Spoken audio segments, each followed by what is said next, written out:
목사 박수로 다시 맞이해 주시기 바랍니다.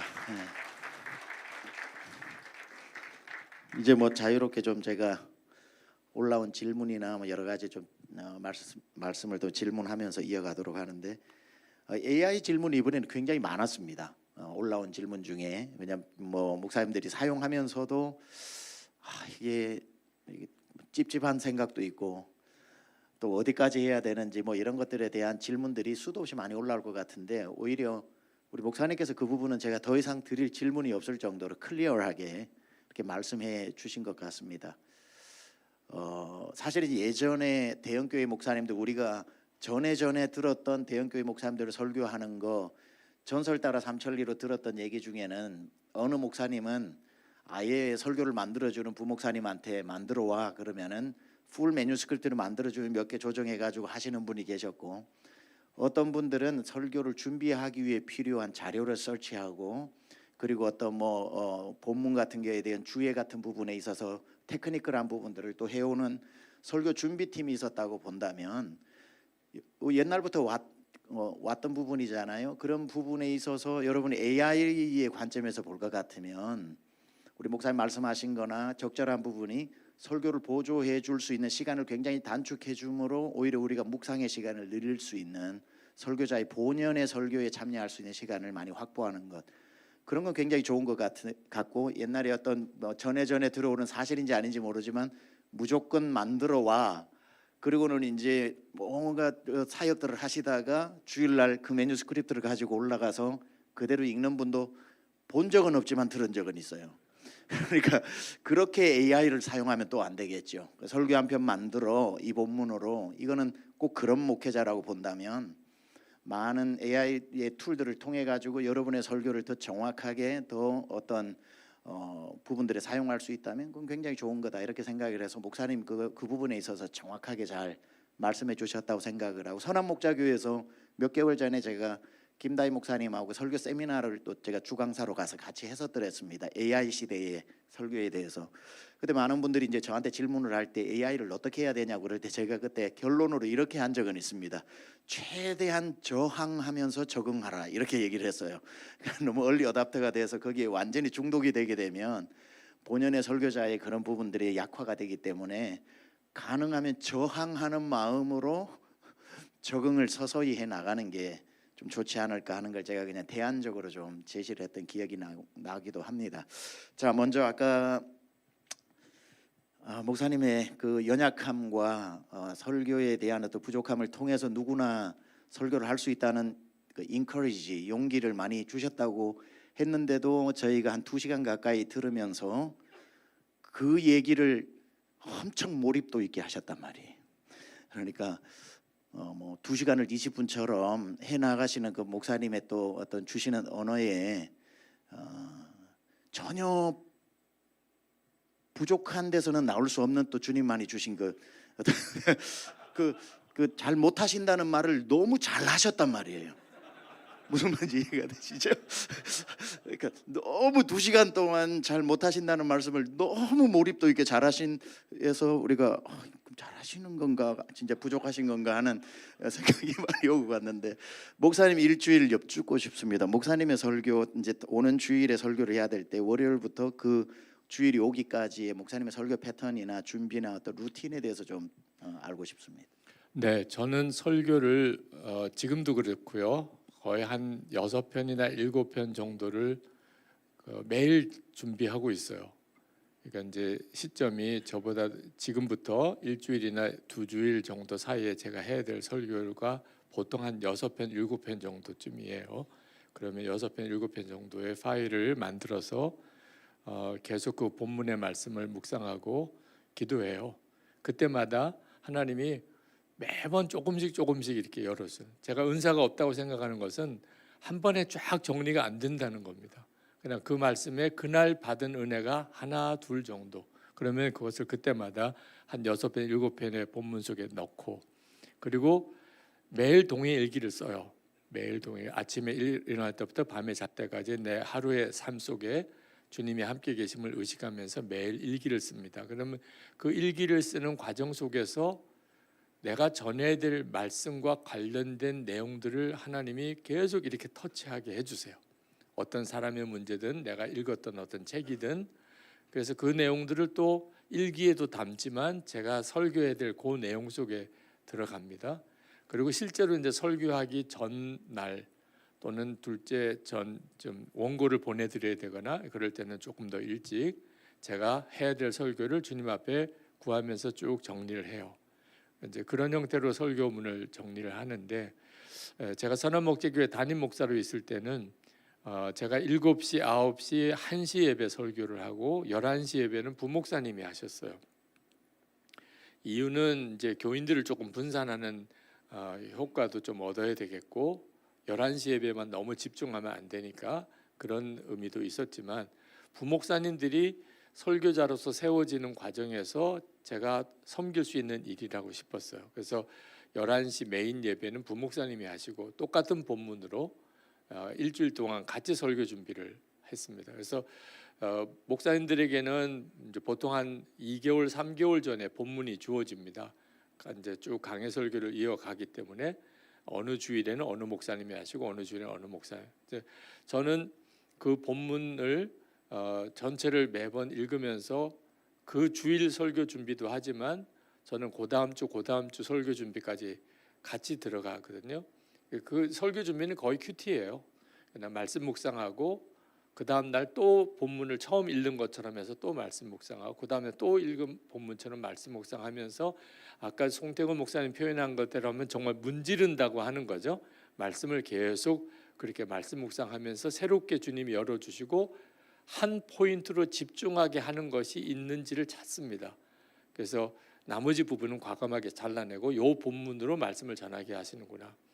그래서 이제 주일 예배 끝나고 저녁에 들어오면 이제 준비한 그 다음 주 설교 본문을 꺼냅니다. 그러면 쭉 그 동안에 단상들도 올라가고 큐티했던 본문들도 나오고, 그래서 내가 지금 설교를 한다면 하고 하는 내용으로 설교문을 쭉 정리를 해요.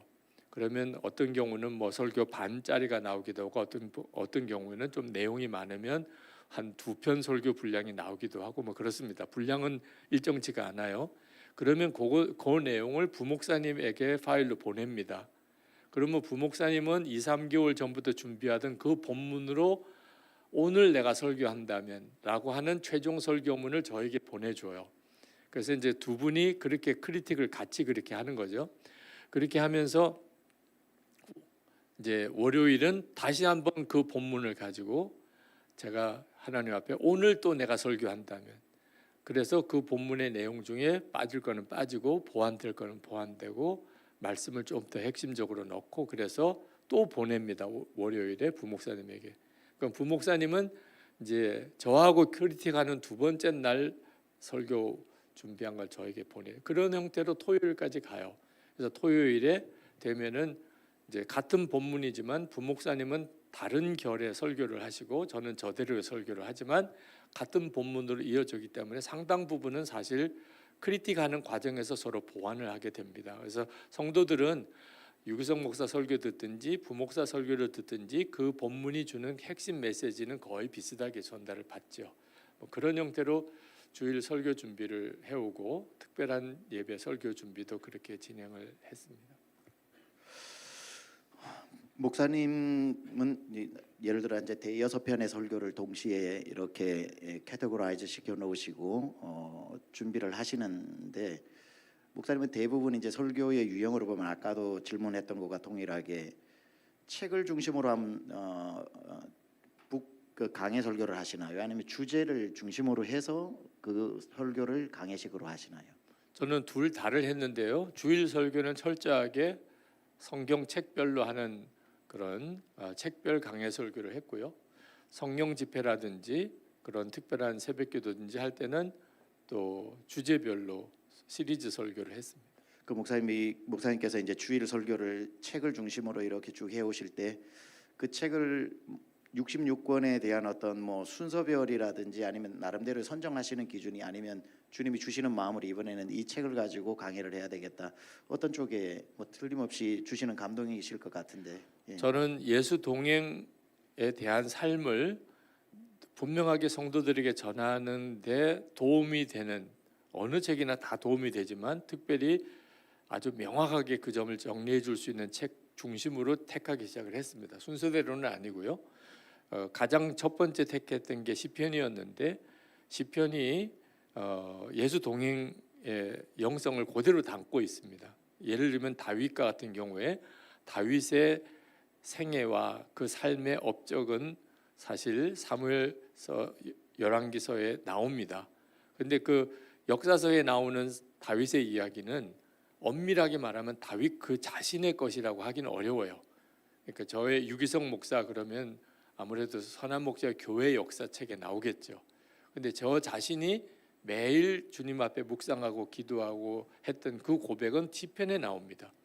시편 제가 예수 동행 운동을 시작하면서 시편 강해를 하는 150편을 강해를 해 나갔는데 아까 송태건 목사님처럼 한 3, 40편 정도의 시편을 하고는 그 다음에는 신약으로 왔다가 또 3, 40편 하고 또 신약으로 왔다 이렇게 구약과 신약을 왔다 갔다 하면서 강해 설교를 했었습니다.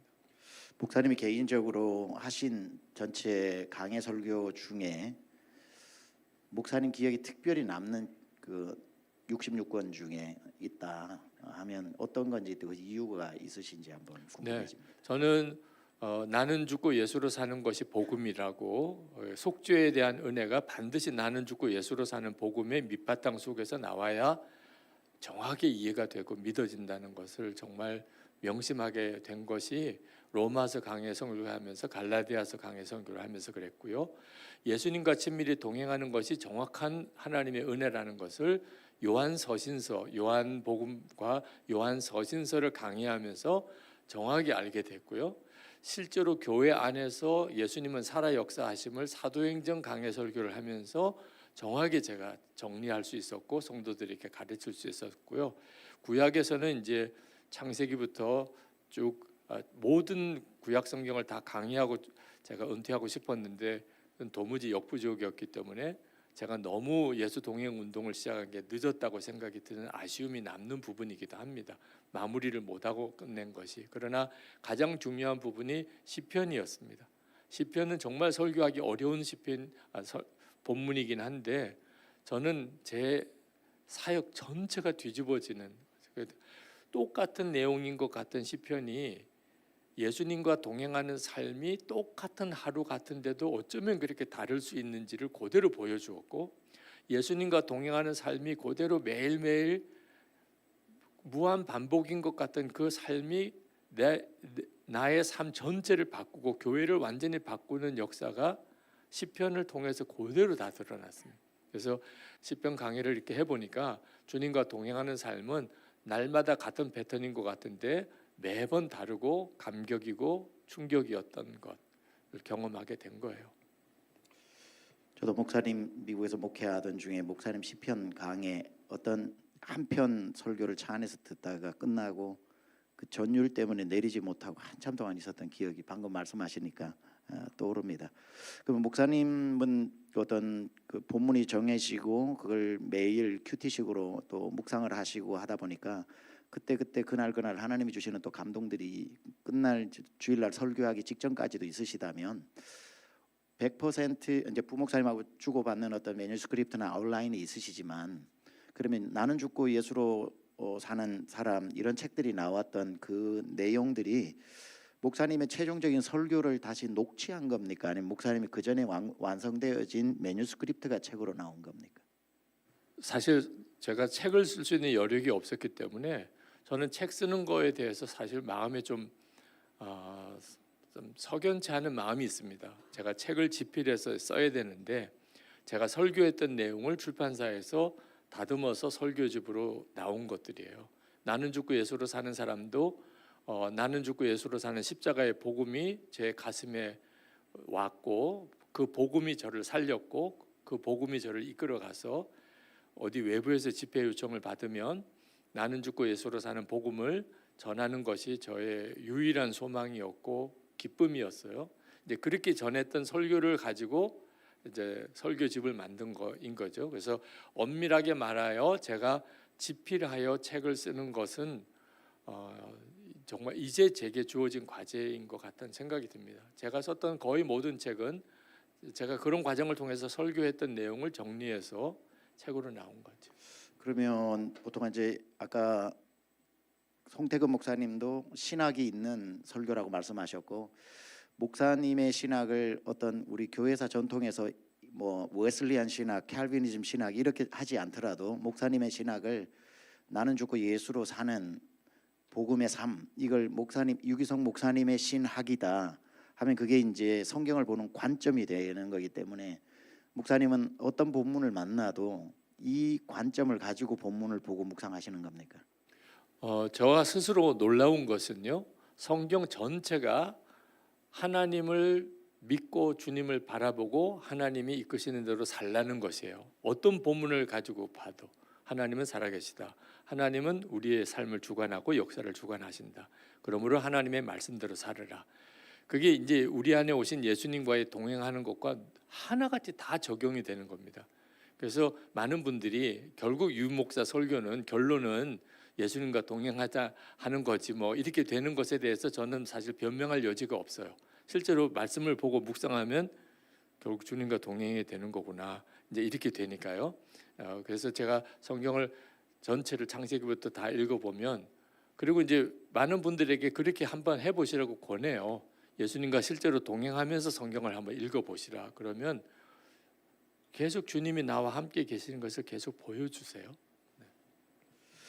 그러니까 목사님이 아까 강의하시면서 스스로 또 자문자답을 해주셨기 때문에 답은 나왔지만, 목사님은 한 번도 다른 설교도 많이 했는데 나에 대해서 기억을 하는 거는 이제 예수님과 동행하는 거, 그거 하나로 수렴이 된다고 이야기를 말씀을 해주셨는데, 그거는 뭐 누구나 다 동의할 거예요. 유기성 목사님 하면 예수님과 동행하는 삶, 이건 이제 거의 연관 검색어로 동의어가 되겠다 싶을 정도이기 때문에, 그러면 어떤 목사님의 그 어떤 신학적 관점이나 신앙의 어떤 방점이 예수님과 동행이라고 하는 그게 깊이 들어와 계시기 때문에, 설교학적으로 봤을 때는 이제 어떤 본문을 만났을 때 우리가 텍스트에 충실해서 텍스트가 말하는 것을 그대로 전달하는 게 설교자의 의무라면, 이제 신학이 필요하면서도 신학이 위험한 것은 신학의 안경으로 모든 텍스트를 재해석을 했을 때 나타나는 위험성이 있을 때,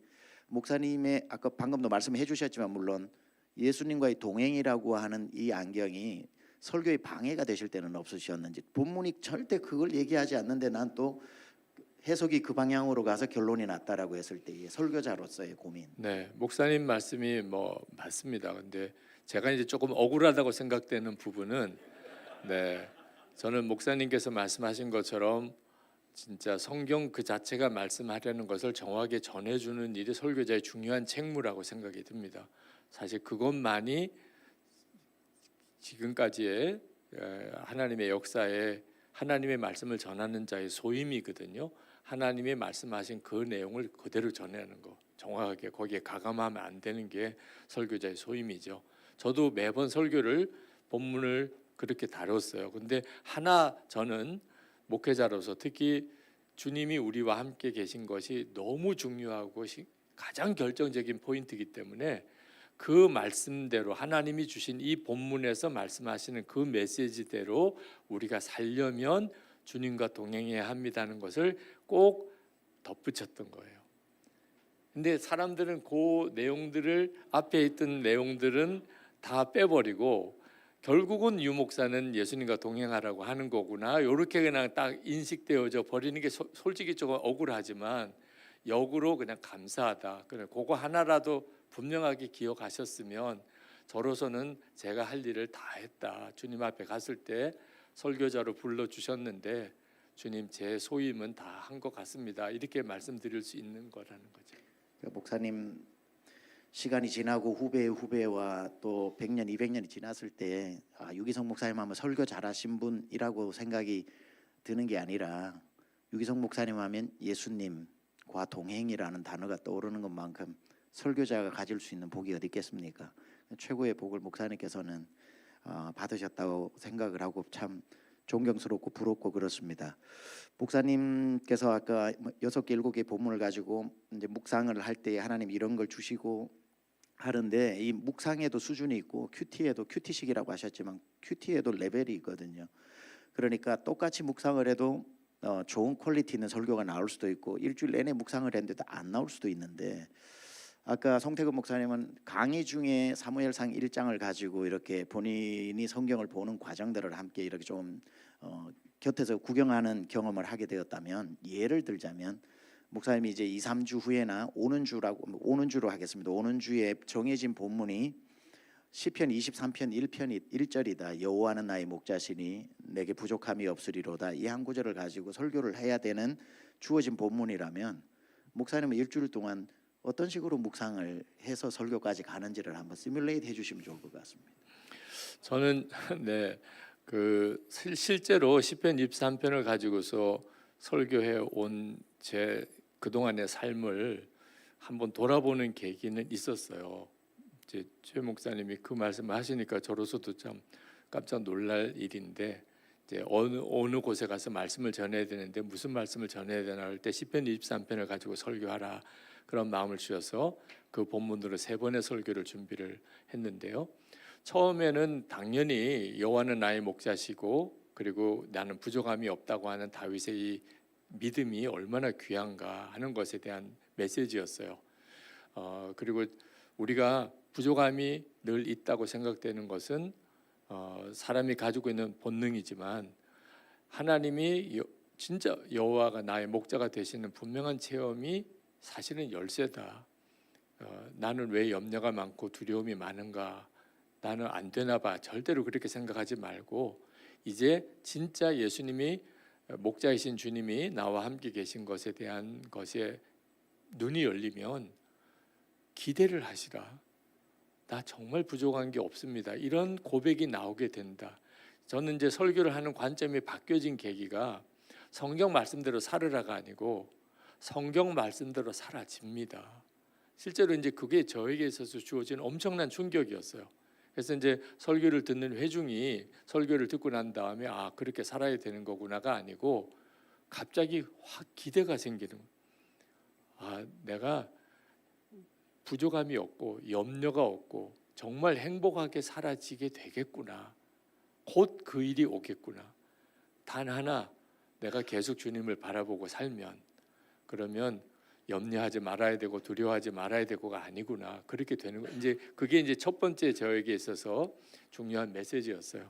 근데 하나님이 그 말씀을 가지고 저를 어디로까지 이끄시냐면 주님은 정말 좋으신 나의 선한 목자이신데 나는 그러면 주님의 선한 양인가 하는 것이 또 갑자기 확 눈이 열렸어요. 그러니까 성도들에게 이 본문이 나하고는 내 삶하고는 너무 따로 떨어져 있는 것 같이 느껴지는 이유가 뭔지 아십니까? 여호와는 나의 목자시니 내게 부족함이 없으리로다. 야 다윗의 그 믿음은 정말 놀라운데 내 현실하고는 너무 안 맞아. 왜 자꾸 이런 생각이 드는지 아십니까? 주님은 선한 목자이시지만 내가 선한 양이 아니라고 하는 증거입니다. 그러면서 이제 저 자신이 주님과의 동행하는 과정에서 제가 전적으로 주님께 믿고 맡기지 못했던 저희들의 삶이 이제 하나하나 다 떠오르는 거예요. 그래서 이제 그건 그대로 성도들의 형편입니다. 내가 양은 양인데 주님 안에 있기가 싫은 거예요. 그래서 선한 양의 가장 중요한 핵심은 로마서 1장 28절에 사람들이 하나님을 마음에 두기 싫어하며 그랬는데 이건 불신자들에게도 해당되는 말이지만 그대로 우리들의 문제인 거죠. 그래서 여러분은 진짜 예수님을 왕으로 마음에 모시고 살고 싶습니까? 이제 예수님이 왕이신 주님이 내 안에 오셔서 나와 함께 사시는 그 점에 대해서 아직도 마음의 준비가 안 되셨다면 그래서 1절의 이 말씀이 내게 현실감이 없게 느껴지는 것뿐입니다. 주님은 나의 목자이신데 내가 목자와 함께 사는 것이 솔직히 싫은 그래서 예수님이 정말 내 안에 오셔서 내 왕이 되시면 그건 세상 없이 불편해요. 진짜 예수님을 모시고 한번 살아보기로 결심하는 순간에 말, 행동 다 마음대로 못해요. 우리 부목사님들하고 이제 예수님이 말씀하시는 것만 말씀하자. 우리 앞으로 그렇게 살아보자. 예수 동행 운동을 처음 우리 일기를 쓰면서 할 때 그때 목사님들이 이런 고백을 하셨어요. 목사님 하루 종일 아무 말도 못했어요. 말을 못하겠네요. 말을 못해. 예수님을 마음에 정말 모시고 산다고 생각해 보니까 말을 못하겠는 거예요. 이 경험이 주님이 나와 함께 계신데 평소처럼 말이 안 되는 거예요. 실제로 이 경험이 되어지면서 첫 번째 시편 23편 1절 말씀이 비로소 내게 정말 아멘으로 이렇게 와 닿는다는 겁니다. 그래서 예수님과 실제적인 동행이 하나님의 말씀이 내게 얼마나 살아있고 능력 있고 놀라우게 경험되어지게 된다는 거죠. 그래서 꼭 주님과 동행하면서 한번 말씀을 보시고 또 그 말씀으로 설교 준비도 해보시고 또 실제로 설교를 하는데 반드시 목사님 자신을 통과해야 된다. 우리가 하나님의 말씀과 그리고 그 말씀을 전해야 되는 것 사이에 반드시 그 설교자 안에 말씀이 통과되어서 삶 속에서 전해져야 되는데 안타깝게도 많은 설교자가 말씀 준비하고 어떤 은혜를 깨달았어요. 야, 영감도 얻었어요. 야, 이게 핵심이라고 깨달았어요. 그러면 바로 전하고 싶어하는 이게 하나님의 말씀입니다. 그런데 듣는 성도들에게는 이상하게 공허하게 들리고 내 가슴을 움직이지를 못해요. 머리로만 움직이고. 이유는 그 말씀이 설교자 자신에게 실제로 자기가 삶으로 이렇게 살아본 적이 없기 때문에 자기도 모르게 이 공허한 이야기라는 것을 스스로 모르는 거죠. 그러니까 주님이 우리에게 명령하신 것은 가르쳐 지키게 하라 이거든요.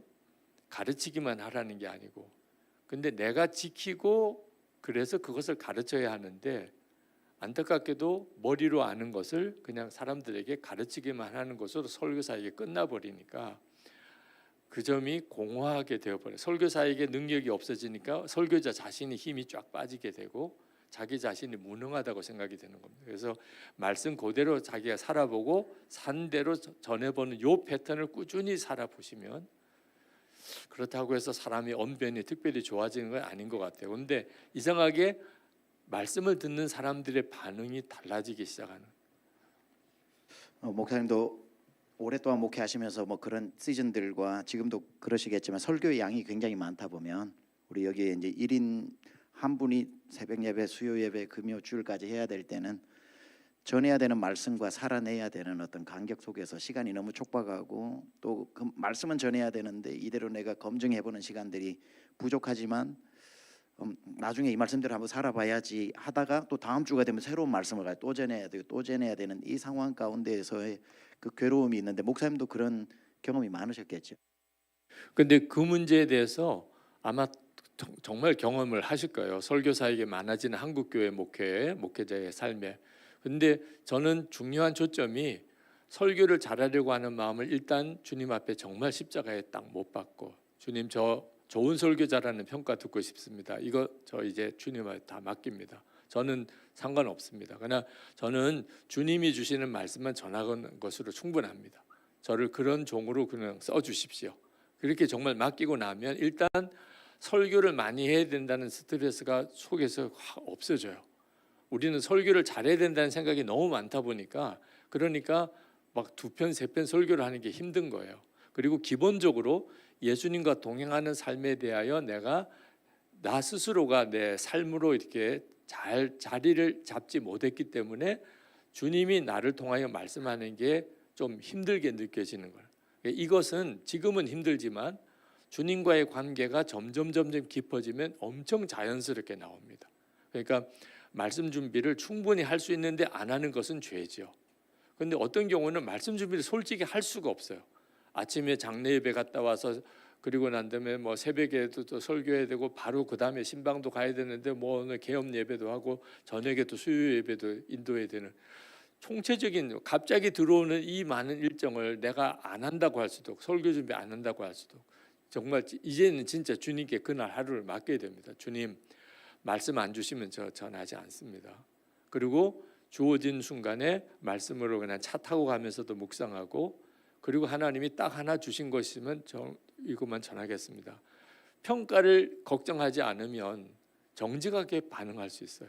교인들 앞에서. 그리고 참 희한하게 나는 잘 준비하고 나 나름대로 최선을 다한 설교에 대한 반응은 별론데 그날은 왜 교인들이 그것 때문에 울기도 하고 저렇게 했는지 이해가 안 되는. 그래서 야, 말씀 사역은 설교자인 내 사역이 아니고 주님의 사역은 하는 것을 그런 정말 기가 막힌 총체적으로 설교 준비가 안 되는 그날 경험을 해요. 그래서 서서히 이제 주님께 맡기는 것이 내게 아주 자연스러운 일이 되는데, 제가 제 경험에 비춰보면 저는 어릴 때 학생 때 저는 운동에 대한 소질이 전혀 없는 줄 알았어요. 실제로 이제 체력 측정하거나 운동 측정하면 저는 항상 꼴찌예요. 저는 나는 이게 운동에 대한 소질이 없구나. 딴 애들은 너무 정말 멀리 던지기도 잘하고 뛰기도 잘하고. 근데 제가 수업 시간에 또는 쉬는 시간에 점심 시간에 애들은 맨 나가서 축구하고 야구하고, 저는 운동이 내게 소질이 없다 그래서 맨 책만 보고, 체육 시간에 측정하러 나가면 맨 꼴찌고, 나는 역시 안 되는 거구나. 지금 진짜 바보 같았다는 생각이에요. 그때 애들 같이 어울려서 축구도 하고 야구도 하고 그랬으면 틀림없이 그 다음에 측정할 때 저는하고는 비교가 안 되는 정도의 어떤 역량이 측정이 됐을 거예요. 안 하니까. 그러니까 예수님과의 친밀하게 동행하는 것은 사실 우리는 설교자이든 아니든 상관없이 우리 모두에게 중요한 완전한 정말 주님의 복음이, 우리는 예수님과 함께 죽었고 주 예수님이 내 생명이 되신 거예요. 그런데 나를 설교자로 쓰시니까 그 믿음이 설교자로서 주님이 나를 그 믿음으로 쓰시는 것뿐이거든요. 단 하나 그 삶에 대한 내 경험 축적이 잘 안 되다 보니까 처음에는 좀 버벅거리는 것처럼 느껴지는 거예요. 당황스럽고 오늘 내가 설교를 하루에만도 한 서너 편을 해야 되는데 이거 어떡하지? 그렇게 되는 거예요. 근데 이제 주님과의 관계가 깊어지게 되면 서서히 주님께 맡기는 것이 자연스러워지고, 설교는 내가 하는 게 아니구나 하는 것을 이제 정말 깊이 경험하게 됩니다. 저희 마지막으로 질문 한번 이제 드리고 마무리해야 될 것 같습니다.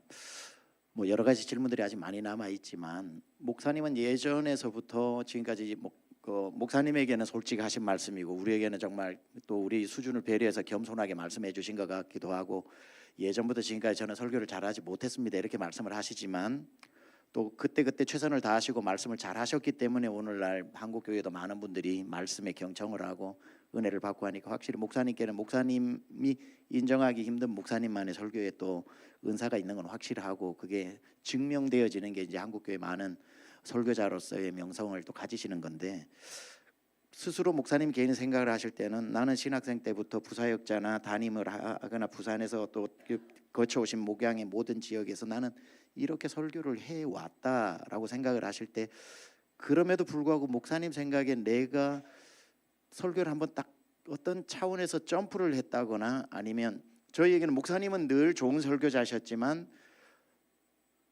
어느 날 우리 유기성 목사님께서 15년 전 20년 전에 우리에게 확 다가오신 분이거든요. 그 아름아름 많이 알려져서 드디어 많이 알려진 감리교 내에서는 알겠지만, 한국교회가 목사님을 주목하고 유기성 목사님에 대한 은혜를 받을 때는 어느 면에 있어서 확 우리에게 다가온 느낌이 있는데, 목사님에게 어떤 그런, 목사님도 느끼시는 계기가 있으신지, 내 설교가 어느 때부터 왜 알려지게 되었는지, 또는 내 설교가 어떤 면에 있어서 어떤 퀄리티로 달라지게 되었는지 좀 나누시고 싶은 말씀 있으면 그거 듣고 마무리하고 싶습니다. 네, 저에게 있어서 정말 중요한 계기가 된 것은, 제가 실제로 체험하지는 못했지만 성경 말씀에 나와 있는 것은 믿어야 한다는 것이었어요. 저는 그게 여러분 모두에게도 매우 중요하다고 싶어요. 실제로 성경 말씀 중에 솔직히 안 믿어져, 아까도 제가 약한 자를 들어 쓰시는 것에 대해서 정말 안 믿어졌다가 그걸 믿음으로 취하는 결단을 고백을 드렸는데, 제일 먼저 충격으로 와 닿은 것이 예수님과 함께 내가 죽었다는 거예요. 로마서 6장 3절에 세례 받을 때 사실 그 믿음이에요. 예수님과 연합하여 십자가에서 죽었고, 그래서 이제 우리는 부활하신 주님의 생명으로 사는 자가 되었다. 근데 그 말씀을 고등학교 2학년 때 들었어요. 정말 믿어지지 않는 거예요. 그 요한복음 15장 5절 6절 예수님이 내 안에 계시다. 고린도후서 13장 5절 내 경험이 아니었어요. 근데 그때 저희가 이건 하나님이 말씀하셨기 때문에 내가 지금 경험이 안 되어도 이것이 옳다. 그리고 그것을 그냥 흘려보내지 않고 처절하게 붙잡았어요. 예수님은 진짜 내 안에 계십니까? 그리고 나는 주님과 함께 정말 죽은 겁니까? 그리고 그 말씀을 나에게 명확하게 가르쳐 줄 분을 찾았어요. 책으로도 사람으로도. 그런데 뚜렷하게 그런 분들이 잘 없으실 때 그때 하나님 앞에 드렸던 기도가 하나님 저를 그러면 증인으로 써주세요. 제가 누구라고 딱 붙잡기가 어렵네요. 그런데 말씀은 이렇게 하셨습니다. 우리는 예수님과 하나 된 자이고 주님은 내 안에 계시고 나는 주님 안에 있고 나는 예수님과 함께 이미 죽은 자고 그렇다면 주님 누가 증인이 있어야 되지 않겠습니까? 그런데 제 주변에서 그런 분을 찾기가 쉽지 않습니다. 그러면 저를 써주세요. 이제 그랬던 그 고백이 저를 확 바꾼 것 같아요. 그러니까 사실 저는 어릴 때 부산 영도라는 아주 그 부산 앞에 있는 그 섬 자락에 고아원들 많은 곳에 아버님 목회하시던 거기서 자라던 정말 숫기였고 평범하기도 하고 뭐 잘나거나 다른 사람보다 휘어잡을 수 있는 무슨 그런 능력도 없는 그러나 나는 목사가 되어야 되는 것을 운명적으로 태어난 것처럼 그렇게 살았던 그런 아이였거든요. 그런데 그때부터 제 안에 뭐라고 설명할 수 없는 주님께서 저를 막 강하게 이렇게 쓰시기 시작하네. 그게 하나 저를 증인으로 써주세요. 하나님 제 삶을 또 제가 전하는 말씀을 증인으로 써주십시오. 그랬던 거거든요. 그래서 아마 우리 목사님들에게도 주님은 목사님들의 기도를 언제나 정확하게 듣고 계시니까 목사님들이 하나님의 말씀이 내가 그대로 내가 살아내고 실제로 그 말씀을 실제로 경험하고 이 말씀을 담대하게 전하는 자로 지금 이 시대에 너무 필요하니까 저를 증인으로 써달라고 꼭 한번 기도해 보세요. 그리고 그 기도를 놓치지 않고 가시면 여러분의 앞으로의 목회와 사역의 길에 설명할 수 없는 주님의 이끄심을 아마 다 경험하실 거라고 믿습니다. 너무나도 귀한 말씀 또 권면 감사합니다. 목사님 우리 축복기도 한번 해주시면서. 감사합니다. 하나님 오늘 주님의 사랑하는 많은 설교자들과 함께 종의 사역의 마무리 단계에 이렇게 만남도 주시고 그리고 종의 삶 속에 하나님이 주셨던 은혜들을 함께 나눌 수 있는 시간도 주신 것을 감사합니다. 종은 여전히 종의 삶 속에 연약함과 아쉬움이 너무 많습니다. 이렇게 한 생애를 마치고 주님 앞에 가야 될 때가 되었는데 아무것도 한 게 없는 것 같은 안타까움, 한국 교회는 점점 더 어려워지는 것 같은 아쉬움이 너무 짙습니다. 주님은 분명히 이 땅에 새 부흥을 주시겠다고 하신 말씀을 믿습니다. 오늘 함께 설교 사역에 대해서 나눴던 목사님들 안에 주님께서 주의 은혜의 강력함을 부어주시고 하나님의 말씀에 대한 확신을 주시고 그리고 하나님 앞에 스스로를 산제물로 드리는 거룩한 결단도 주셔서 이 시대에 하나님의 말씀이 풍성하게 전해지고 하나님의 말씀이 능력으로 전해지고 한국교회 강단이 살아나고 한국교회가 진정한 부흥을 경험하게 하시고 최병남 목사님과 월드사역 사역을 통하여 하나님께서 그 일을 놀랍게 이루어 가시기를 우리 주 예수 그리스도의 이름으로 간절히 기도합나이다. 아멘. 다시 한번 박수로 우리 목사님께 감사 표하겠습니다. 목사님 감사합니다.